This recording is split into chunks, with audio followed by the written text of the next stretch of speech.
Hello, hello, hello, hello. All right.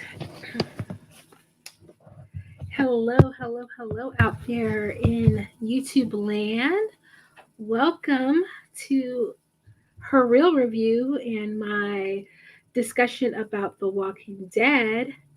So, for those of you who are visiting the channel for the first time or new to the channel, hi, my name is Quanna, and I am a Walking Dead super fan. I have been watching the show since day one.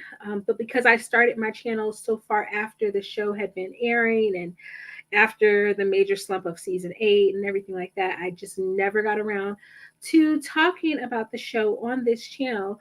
But because this has been such a part of my life for the last 11 years, I thought, why not go out with a bang, do a discussion, find out what other fans are thinking about the show. So, if you are joining me for the very first time, thank you so much for stopping by. Hope you stick around and join the comments and talk a little bit about the show with me. And if you stumble across this video after we've gone live, please feel free to jump in the comments and talk about it. Um, I started this channel about 3 years ago, and so we were post season 8 or kind of like midway in season 8 whenever I started this channel. And The Walking Dead has always been one of those shows that I have been like super, super, super supportive of, but I just couldn't figure out how to start that far into the show with talking about the show. It was kind of overwhelming. And then I would have slumps where I wouldn't really record much and things like that. And then the pandemic happened. So I never got on board with covering the show. That being said, I've also never stopped watching the show. So even though my husband fell off of watching the show with me, I still stayed on. There were some years where I did not have access to watching it live in real time, and I had to catch up when the season was over, and I could afford to like do like a 1 week trial and kind of binge everything. But for the most part, I've watched everything in real time. So my first question of the night is just hopefully how what did everyone think of this season, the series? I want to say season finale. Also, I'm going to try to limit the coughing in this video, but for those of you who are not new to my channel, know I am getting over a bout of COVID. Yes, it got me 2.5 years after the fact. I managed to escape it for so long, but it did get me, and so I'm still dealing with some like residual congestion. Um, so I got my ginger ale bold. Might have needed something a bit stronger for everything that has happened with this show and all of the ups and downs and things like that. So, general question for the night is just what did everyone think of the series finale?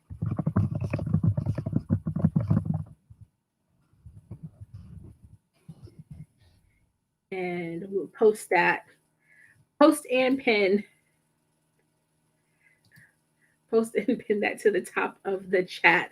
What did everyone think? Oh, I don't know. Oh, you know what? I don't know that I don't have anything set up for donations, but I appreciate you wanting to donate so much. I really do. Um but yeah, I you know what? This show has been such a kind of roller coaster of emotions, and we're going to get into some of the biggest moments of the show. But I will say this: hopefully, you've had a chance to watch the finale. I thought the finale wasn't bad. I have a couple of shows that I would say are foundational shows for me that I stuck with from beginning to end. And when I got to the end, this definitely was not a bad finale. There were some things pacing wise that could have been a bit better.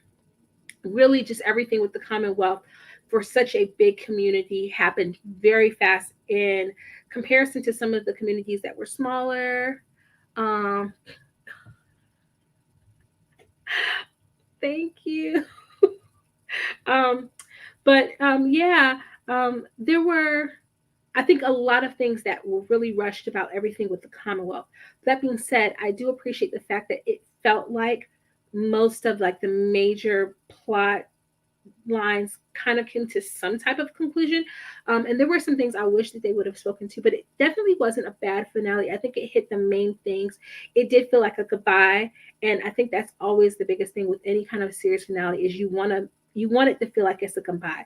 You want to feel like even if the characters are existing in perpetuity and they're off into the world and things are okay, that there's not necessarily going to be a whole lot left that would have covered. And so in that regard, it felt like they're in a space, they're going to run it better than Pam. They've learned more lessons than she has, and they have a better idealistic vision for the future. And so perhaps, this will be a utopian society amidst all of the craziness. That being said, I have thoughts about the spinoffs that they're launching, the Rick and Michonne spinoff, Negan and Maggie spinoff called Dead City, and then Daryl Dixon spinoff, which I think is just titled Daryl Dixon as of right now. And I kind of hope that they give it a better name than that. But I thought that as a finale goes, I would definitely give it a 8.5 to a 9 leaning, like high B plus to low A, just because I do feel like it hit everything it needed to hit. Um, but I wanted to talk, let's have a little recap about what happened in this finale. And I wanted to start with like just a retrospective and find out who was your saddest death? Whose death do you feel like you took it the hardest? And let me know in the comments whose death you took the hardest. That's like my first big secondary question of the night. Um, and my big, my big, saddest death is definitely the combo death of Glenn and Abraham, but particularly Glenn. Glenn was the soul of the show, the heartbeat of the show for so long. And so to lose him, even though from the comics I knew it was coming, Stephen Yeun is just a delightful actor. He lights up the screen. He's charismatic. And I think in almost everything I've ever seen him in, I was sad to see his character go. Um, Maybe on another light, I'm going to talk about Nope and whether that rings true for Nope. But yeah, Glenn and Abraham, I think Abraham's death was sad, but he went out core to who he was and as a G, and he went out strong. Glenn, unfortunately, was not able to go out strong. And so his was really, really sad for me. After Glenn and Abraham, I would say that the saddest death for me was Carl. And we can get into this if people I have lots and lots of thoughts about Carl's death out of the and exit out of the show. I do not agree with the showrunners. Merle Merle's death was a sad death. He had, I think, the better redemption arc. I think what they were hoping to give us with Negan, we got that with Merle. And no other character on the show needed or has had a redemption like Merle. So definitely, definitely, definitely, that was a hard death. It does make my top 5 list of hard deaths. Carl was just, he was, other than Glenn, he was Rick's motivation. And the idea that Rick exists, yes, he has Judith, but let's be honest, that ain't his baby. And that doesn't mean anything. You can be adopted, you can be raised by someone that your parent, but Carl was Rick's purpose. He was his reason for living. He was the whole reason why he woke up out of that coma. And so to kill Carl as the only way in which Negan can have a redemption, when that at the end of it all, did we get the payoff for that? And yeah, we're going to have this spinoff, but do we really need Negan? Do we really need Negan? Do we really need him as that redemption? No, I don't think we do. So I just feel like that was a really bad death. There were other things that I think that they could have done in order to give Negan that redemption pathway, bring him into the fold without killing Carl. And I much would have rather have seen them do something with Carl's character where Carl's character was somehow taken or somehow lost. And because Negan had at that point developed some type of relationship with Carl, where he was kind of looking at Carl as like a surrogate, where in Negan's mind, at the bare minimum, Negan's motivation for killing Glenn and Abraham and everything that he did was, you all broke my rules. I gave you warnings. This is your punishment. And Negan fully believed that.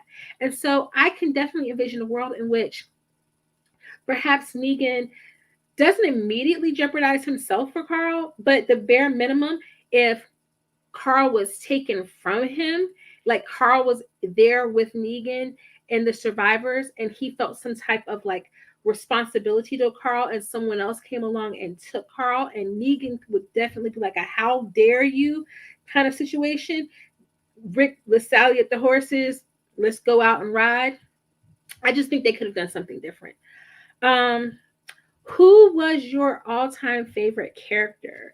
So my list of my all-time favorite characters of the show, it is probably a tie for Michonne and Glenn, although I hated what they did with Michonne in season 9 and 10. But Glenn, Michonne had the best entries into the show, hands down. Glenn on that radio saying to Rick, and excuse my French, hey jackass. That was such a great entrance into the show. And then to get the reveal of him. And then, of course, Michonne, iconic with her two walkers in the background. Rick, of course, you can't help but to love Rick, but let's be honest, Rick's character did fall apart towards the end.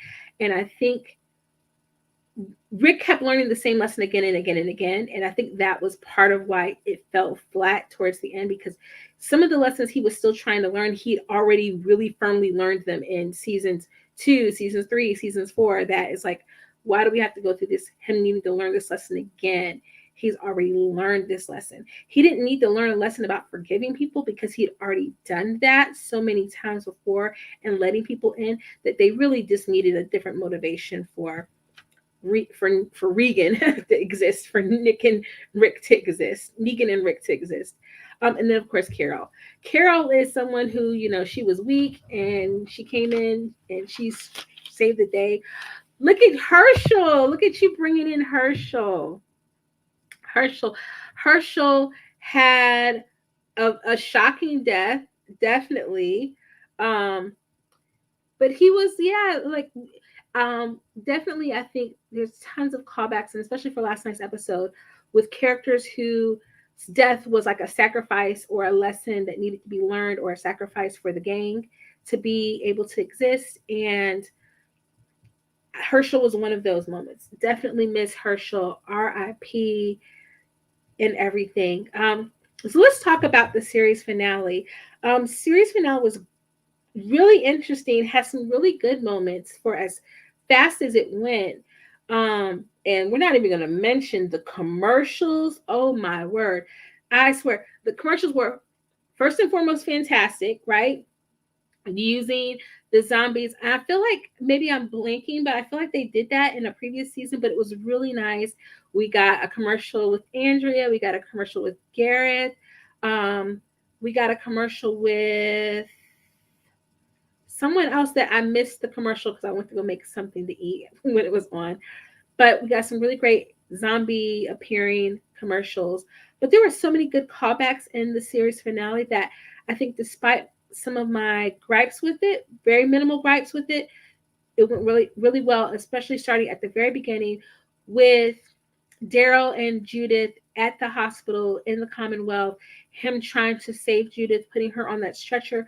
Call back to season 1, episode 1 with Rick and Shane, with Shane before he became a villain, saving Rick by putting that gurney in front of the door and protecting him from the zombies.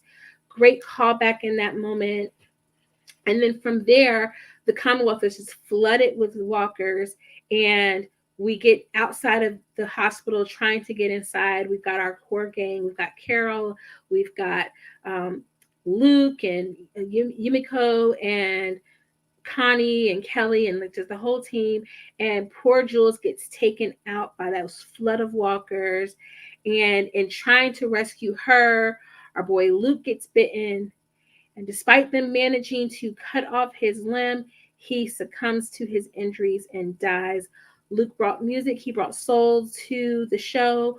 RIP to Jules and to Luke. And if this was right now, if I was on the Talking Dead, this was where we would have our in memoriam moment. I was about to say memorandum, in memoriam moment. Um, the sad thing about the Jules and Luke death is just that they hadn't done much with those characters in so long that it was a great kill shot visually for seeing Judith get like completely just torn apart. It was giving callbacks. For me, it was giving callbacks to some of the more gruesome deaths, particularly Noah's death way back in season 5, I think. It was giving me callbacks to that. Um, Luke has been a beloved character. I've loved Luke since we first met him. He was the leader of his group. And it was nice to have that moment where his group could kind of come together and bond over the loss of him and have that moment.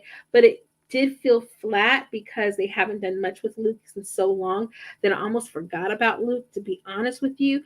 And there are technical reasons why they couldn't have killed off Kelly or Connie, especially as it pertains to maybe anything might happen with Connie in the future, with Connie and Daryl. We don't know. Having Kelly there to be able to translate and do ASL for Connie, so they can't kill one of those off. I kind of would have not minded Yumiko dying in that moment because they have done some things with her character, even though the payoff wouldn't have been it. I don't know. I just felt like the Luke death fell flat. And then we shoot over to Eugene, Gabriel, and Rosita, who are, of course, searching for baby Coco. And they finally make it into the nursery where they have baby Coco, and there's another baby in there, and there's walkers in there. And thankfully, the crib is turned over, and Rosita just barely manages to rescue baby Coco. This was definitely the most suspenseful sequence of the night, where we're getting them rescuing baby Coco, them having to get out with the babies, them getting stuck in a ambulance, and then finally they get out and they find a drainage pipe to climb up to safety.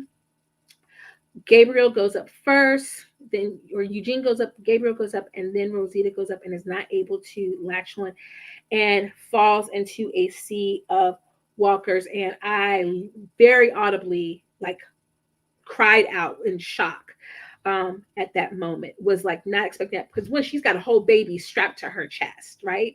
I felt like this was a callback to the fake out dumpster death of Glenn in season 7. I don't know about you guys if it was giving you fake out Glenn moment, but that's what it was giving me.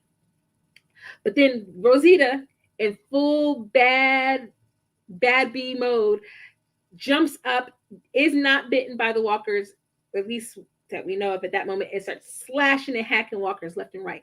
Very cool moment visually, very cool sequence. I did hear some rumors that you can see some like CGI error in that moment, but in the moment, it was a completely amazing moment. But it did give me dumpster fake out. And then she manages to climb up that drain pipe and get to safety with baby Coco. And all it seems well with the world until later on when we find that she was bitten by a walker in that moment. And of course, it's giving you Carl's death, where we don't know that's what's happened. And then we find out and it's revealed.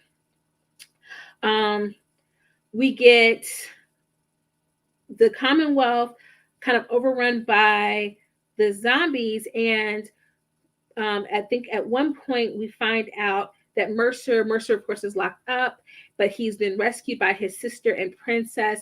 I really love Princess and Mercer together. I think they are super cute. Princess is just such a light and a lovable character. I'm glad that they didn't kill her. I think she brings that comedic relief that you need in the show. So you definitely don't want to kill off that person, because no one else kind of has that comedic timing in the same way and that lightness about them. Eugene sometimes has comedic moments, but he is so heavy. and always so sad faced, that I think that you need a princess. But I definitely think that other we're going to talk about the deaths that happen in this show, in this particular episode. They managed to meet up with, you've got um, everyone's eventually kind of like rescued and meets up, rendezvous with like Ezekiel. And there's some moments there that like the timing and how people get out and everything like that don't really make sense, but they manage to get out and they come up with a plan to basically bomb the crap out of the estate area, use music to draw the walkers all to one general vicinity, and then bomb the crap out of them and kill them. To me, there were tons of callbacks in this moment to Rosita and the bridge plan, where they took out that road of highway. They got the walkers all to come through, and they took out the bridge, um, or the overpass. It reminded me of that sequence, but also just the use of fire in general reminded me of like the fires at the Hilltop in Alexandria, to Carol bombing Terminus, and it works. The use of the rock song in that moment to draw the zombies, smart, but it was also giving me kind of like Stranger Things vibes in that moment, of like using like a heavy metal rock song in that way. So let me know in the comments if you were getting like Stranger Things vibes there. Eventually, they make it to Alexandria. Now, this is where I do think that the show was a little bit like, okay, wanting to preserve Alexandria, assuming that Pamela was going to preserve Alexandria and use it like as an outpost. Okay, whatever. But taking everyone out of the Commonwealth after that big bombing and into Alexandria, it felt a little weird and just like hastily done. But to see like all those people, them confront and finally have the final confrontation with Pamela, deciding not to kill her, but to talk to her that and tell her that, like, have that those big speech moments between Gabriel, between Daryl, between Ezekiel, where they're giving these big speeches about the people are the reason for all of this. And if we're not going to save the people and we're not going to be there for the people, what was the point? What were the point of all these lives that we've lost for Pamela, her son and Lance being sacrificed? Like, what's the point of all that if we're not going to save the people? And those moments were very necessary. I would not take anything away from those moments, except for the fact that maybe I wouldn't have had Daryl uttered like the line from the comic, just because by the time he had already said everything he said, it was like point made, and then that kind of became overkill and awkward a little bit, just a teach. When he said we aren't the Walking Dead, it was enough to me that he said that out there are the enemies, like the walkers, those are the enemies, and here we're humans, we're there for each other. But ultimately, right, we get to see Gabriel let the people in. Great callback to the fact that when the zombie apocalypse happens, he locks people out of his church, and he feels a great amount of guilt for years about that. And so him letting people in when he's at risk, when the walkers are right behind them, great callback, full circle arc for him. Having Ezekiel giving those speeches, reminding us that he's the king. We haven't heard him called King Ezekiel in a while, but I'm calling him King Ezekiel today because he was the king. And then, of course, Daryl having that moment again, reminding us that he was a guy who reminded me of the Goonies. Well, Goonies never say die. But no, with Daryl, we've had so many moments reminding us that Daryl was this loner. Daryl was off to his own. All he needed was his brother. And then when his brother died, he didn't really need anybody. And then he makes a family in Rick and in Glenn and in all the guys. And then slowly his family gets picked away, but he never loses the core of who he is. And then even when Rick is dead and gone and he loses his way for a while, he comes back. Why? For Judith. I'm going to talk about that in a second because of what happens at the end of the show. But having him give those big speeches, reminding us that he's kind of taking over for Rick in those moments. Again, nice touches. I just think for the pacing, it did not work. just because of how much they had to move from the Commonwealth to Alexandria, and those places were not super close in proximity. So the idea that they made it back to one after the other, it just felt weird. Or I guess maybe they were in the Commonwealth. It just seemed kind of wonky. We get to the end. Before all of that, Maggie and Negan have the talk that they have been needing to have about what he did to Glenn, the fact that Maggie will never really 100% be able to forgive him because that was the love of her life, and he was such a beautiful soul, he did not deserve it. But the fact that she sees Negan is trying to be a better person, and that's basically what this life is all about. And so she's going to allow him to stay there and be safe with his wife and his unborn child. That was the moment we needed to have, right? We needed to have that moment. That moment doesn't get me to understanding why we have a Negan and Maggie show, but it was a really nice moment to have. Finally, that restitution there. And I think that mimics, for those of us who are super Glenn fans, it mimics how we feel about Negan, which is, yo, Jeffrey Dean Morgan, you cool, bro. We like you. We like you for you in real life, but you killed our boy Glenn, and we're not going to ever really let you forget that. And so this whole idea of a redemption arc feels a little crazy. That's kind of the vibe that Maggie was giving me with that talk, but it was a great moment. Some of the best writing that the show has had in a while. And so for all of the pacing flaws of this episode, Negan still should die. I don't disagree because I kind of feel like that's why Merle, to your point, Ian, that's why Merle had the better redemption arc, right? Because even though he redeemed himself, he did it, he made the ultimate price to save his brother. And who has Negan? How has Negan paid a price? Because let's be honest, Negan still survived. His wife is still living that we know of. She still gonna have a baby that we know of. Since his bad deeds, who has he genuinely lost and sacrificed? What does he sacrifice to earn this redemption? Not much of anything personally, like not like in the same level as other characters. So that is why he has the worst redemption arc. And I will agree with you that he should still die. I'm not 100% on board for a Maggie and a Negan spinoff. Likewise, can I say this? A Negan and Daryl spinoff makes way more sense. Way more sense in terms of these two dudes who were like rough and rugged and going off on motorcycles. Like that's their thing. Why is Maggie gonna go off and leave her son again after everything that's happened, after just barely getting him back? Why would she risk her son? There might be a good reason coming down the pipe for that, but as of right now, we have no reason at all to believe that these two people would go off to New York City, a very dangerous place to try to get to.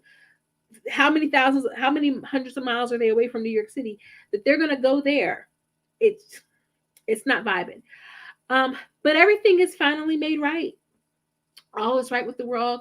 Maggie has opportunity to kill Pamela. She doesn't take the shot because of everything, all the conversations that have been had about, we're not the enemy, da da da da da. She does not shoot Pamela, and then Pamela goes to the gate and attempts to kill herself via Zombie Lance, and Maggie shoots Zombie Lance. Why is Pamela alive? I don't know. Even with the messaging, we're not the Walking Dead. Let her die. Let her get clawed to death. Let her sacrifice herself for all of the wrong and the evil and the ills that she has done. There's no reason to keep her character alive other than the fact that there are thousands of people in the Commonwealth that apparently don't know what's going on, and maybe they will need to hear from her that she's going to step down. But again, none of it makes any sense.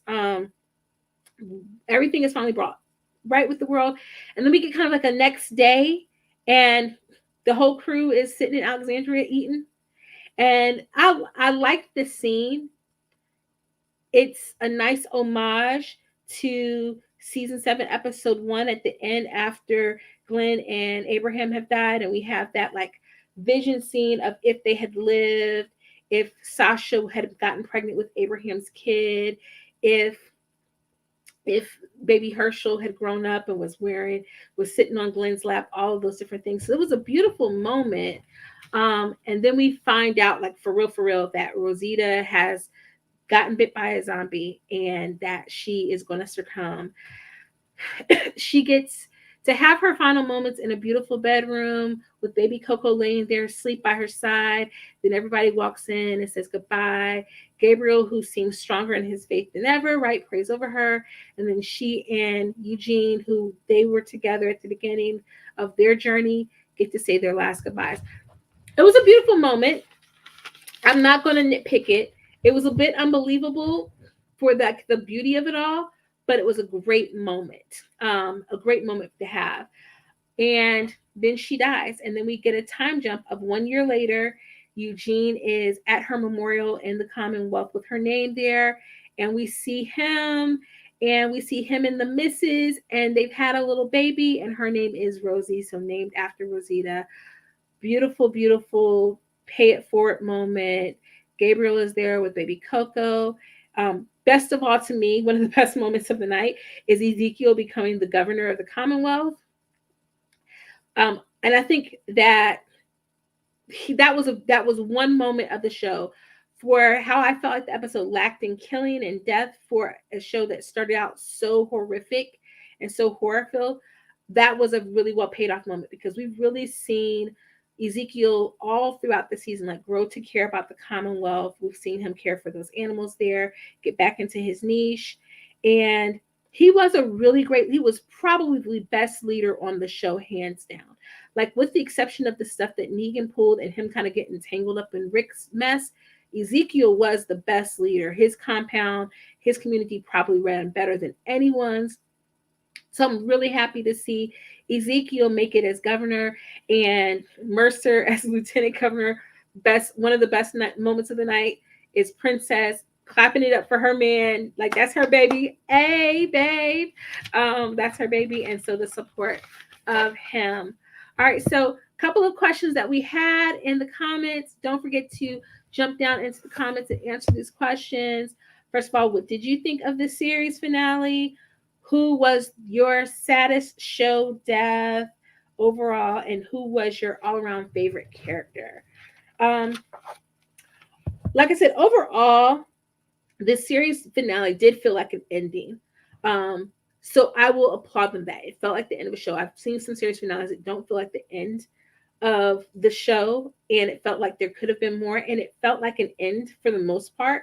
It didn't feel like I needed to see anything else. Like, the idea is that potentially they are secure in this community that they've built with now really good leadership and people who've learned from the mistakes of the past. And so having an Ezekiel and a Mercer working together to uplift this community, and I believing that they will do a really good job. I believe that wholeheartedly. So in that regard, that part of the show felt true, felt good to me. And it certainly, I think, compared to some of my big series finale moments that I've had, This Is Us, Game of Thrones, Buffy the Vampire Slayer, Dawson's Creek, it's pretty high up there. It didn't make me cry in the way that This Is Us and Dawson's Creek series finales did, but it did not make me angry in the way that Game of Thrones did. So in that regard, it was a decent series finale. Now, another question for the night. Are you planning to watch Dead City, Daryl Dixon, and Rick and Michonne? Let me know in the comments. Like I said before, because I started the channel so far after the show had been airing, I didn't really want to become like, I didn't want to seem like I was jumping on the bandwagon of talking about the Walking Dead, even though I had been a fan of the show since day one. But there were so many seasons to try to cover that I just was like, I don't feel like I can do it justice. But if enough people watch this video and respond in the comments saying that they plan to watch Dead City, Daryl Dixon, and Rick and Michonne, I will consider doing either recap and reviews or lives to break down, especially the Rick and Michonne series. I know hands down I'm going to watch that. Denai Guerrero is one of my favorite actresses, so I'm definitely going to watch that. I'm going to turn on episode 1 at least of Daryl Dixon, but if you guys want me to watch Daryl Dixon, I will watch Daryl Dixon. I love Norman Reedus, so it won't be hard for me to watch that show. I just don't know how excited I am with the premise, and I just have to see where they're going with this, because the idea is that he's going to be in France, and The Walking Dead has done such a poor job of exploring other areas of the world, or talking about, like, or having any kind of like passing of information between all of that, that makes it really hard for me to believe that Daryl Dixon is somehow making his way over to France. So in that regard, I don't know how well I believe that.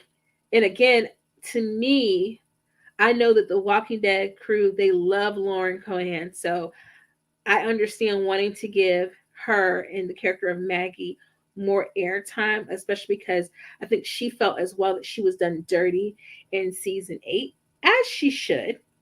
But a Negan and Daryl team up seems so much better to me and so much more interesting. And I definitely would have watched that. But I will definitely check all of them out. But I will hardcore go in for the Rick and Michonne kind of tie up. I think it's only supposed to be 6 episodes, so we'll see. So let me know in the comments if you plan on watching any of those, and if you do, if you would love to do some lives, we can schedule some live times. And then finally, kind of like last thoughts I have. You see my notes here, guys. I took so many notes. Took so many notes. So I just want to go over this list that I made really quickly before we wrap things up with this live. The main core group. So The Walking Dead has been all about these main core members. And when we have character deaths, usually the characters have been around long enough for us to feel an affinity for them and for them to be big, shocking moments for the most part. And so this is who we had left as of the making of this show, with a couple of asterisks beside some names. So we have Rick, asterisk beside his name. We've got Daryl and Carol from season 1, Maggie from season 2, Michonne, who technically entered in season 3,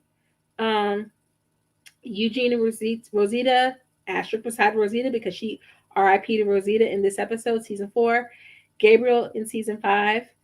We got an asterisk beside Morgan, who was episode 1, season 1. Then we got him in the Clear episode in season 5. He came back. Aaron in season 5, still around, still kicking. Negan in season 6. Ezekiel and Jerry in season 7. Yumiko, Connie, and Kelly and Luke in season 9, but RIP to Luke in this episode. RIP to Jules, but I don't remember when Jules came in, like when we actually saw Jules. I know she's from Oceanside, but I don't remember when the first time we saw Jules was. So let me know in the comments if you remember when Jules came in. Princess season 10, 9, 10-ish, and then Mercer in season 10-ish and 11. So those are our main core group people, kind of sort of, who kind of become like, feel like the family of The Walking Dead. And so let's talk about the deaths for the night. Again, we have Rosita, Jules, and Luke. A little bit of an emotional attachment for Luke. He's a death that you can give to that outlier group that's still a part of the main group, and so trying to get some emotional value there. Definitely, I think the big emotional death of the night was Rosita. Her death was fitting, although very sad, because she sacrificed herself essentially to save her daughter. But they also kind of did the fake out thing and then actually led into it and did kind of like the hidden bite trope that's become kind of like famous for The Walking Dead. And I think it was nice giving her a beautiful send off. And it was sad and touching, but I guess I feel as though the way that this show has been the last season, it's felt like the characters were so distant from each other that, and then because, with the exception of like Eugene, there's not a big like romantic relationship for Rosita. Usually there's a big romantic relationship when a character dies that we can go kind of feel vicariously through the person with the familial attachment or the romantic attachment. It didn't feel like we got that really with Gabriel or with Eugene through Rosita. And so I kind of feel like they would have been better off giving, or at least including in there, a character's death like a Mercer princess kind of situation. Still would have been a little wonky because they were so late added into the show. Maybe even a big name character like Aaron. I love Ross Marquand, but I can't imagine it's cheap him wearing that prosthesis all the time. So they definitely could have gone ahead and killed him off or had him sacrifice himself to save Lydia, and that would have been very touching. So I mean, it wasn't really a lot of death for a show that's been known for a lot of death. It wasn't really a lot of death, not as shocking, not nearly as shocking as some of the other deaths that we've seen. And so yeah, just I guess my lasting notes, the big surprise, but not really a surprise, was at the end of the show, Daryl is leaving.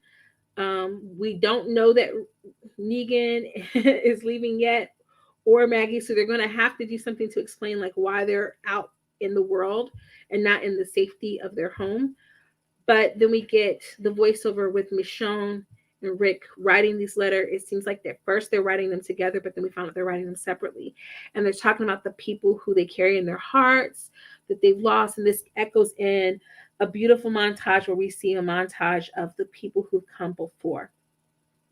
I really appreciate this moment, but I will say this. I guess my one gripe with this show for this episode is when we saw Eugene at the wall with Rosita's name, it would have been nice, especially in like either Ezekiel's speech or somewhere in the Commonwealth showing that something visible, where we would have seen Rick, Michonne, because nobody really 100% knows that they're alive yet.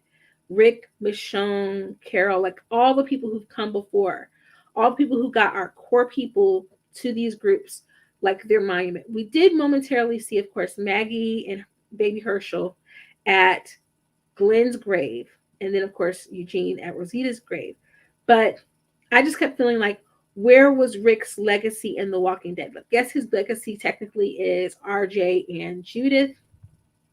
But where was the monument to them, to Rick, Michonne, to everyone who came before? Where was something, a piece of artwork, a painting, something like a what's the thing called that you put on the wall? Like a big painting on the wall or something that shows everybody who came before in this show. The voiceover work was good, but I just felt like for this show to be ending, knowing that those people who helped make everyone who they were, made the communities what they were, brought these people together, really were leaders in the community, that there would be something there visibly so that no one forgets their legacy. And then you can have Judith and RJ there on the day that Uncle Ezekiel is becoming the governor and going and visiting this mural and leaving something there for their parents. That would have been nice. And so, like I said, we see Daryl, Maggie, and Negan are leaving. So where's the homage to everyone who was like core to the Walking Dead? Because let's face it, the Commonwealth was only in the last 2 seasons. They weren't core to the Walking Dead. So that was the only thing that I think, if I was like a showrunner and I had maybe 5 more minutes that didn't belong to marketing of other projects or advertisements, I would have included something like that in the show. That being said, it was a nice send-off for a show that has had a lot of ups and downs, especially in the last 4 years. My personal favorite season, people disagree with this, but I actually really enjoyed season 4. Even with the standalone episodes, which people didn't like, I really enjoyed those for the character development and the character building. Plus, we get that roughneck, rugged moment where Rick bites the snot out of the head claimer. I love that. One of my favorite Walking Dead moments. And I feel like that's the group that I felt like we spent the most time with, and I felt like was really connected and joined. Because let's face it, nobody liked Lori. We liked Shane as a character, but we're okay with Shane. Like, we had a lot of death at the beginning, but we hadn't had a chance to get really attached to those characters, I think, with the exception of like Dale. And so season 4 was like when we still had our core nucleus of people, and they had, they were on their way to try to find Beth, and they had Hope and Verver, and that's my favorite of probably all of the seasons. And then of course, after Negan, 86's Glenn and Abraham, things kind of fell apart because I think they I don't think anyone could anticipate how taking something that was so literally in the comic book would not translate into real life, because even you put it on TV, even though it is fantasy, we're playing with the real life rules, and having someone kill one of your most beloved characters in the real world, can there truly be a redemption arc without them paying an ultimate sacrifice? I think you can make the decision to say that no one's going to take it from them, but if they're going to be redeemed, do they have to offer it? I think that's a really good question that this show is going to still have to contend with in order to have a truly successful Negan and Maggie spinoff. Because I think even though the moment that they had in last night's episode was really well done, I think that they're going to have to contend with that in order to make that particular series work. I think that the Michonne and the Rick one will work no matter what. Denai has been she's a part of the MCU. A lot of the characters on this show are a part of the MCU, but she's a part of essentially the biggest MCU project with Black Panther. And she is just a phenomenal character. And of course, Andrew Lincoln, Rick Grimes, great all around. So I think that show is going to pull some good numbers. I have my doubts about the Negan and the Maggie one, and Daryl has those hardcore fans, like, we kill Daryl, we riot. They're going to jump on board for anything. I don't think the numbers will be there just yet. It's going to have to be really good, but we'll see. I will say that I think what one of the shows needs to do is return back to the horror roots, because with the Walking Dead hasn't felt like a horror show in a really long time, and I think that was when it was at its highest. So those are all of my final thoughts, my memories, my favorite moments of The Walking Dead. I wish I had a really nice in memoriam here to play for all of the characters that we've lost along the way. If this was not my computer, I'd pour one out for everyone we lost along the way. But those are my thoughts, my retrospective. Please hit me up in the comments. Let me know what you guys thought about the show. Thank you for joining my live so much. And until next time, guys, toodles.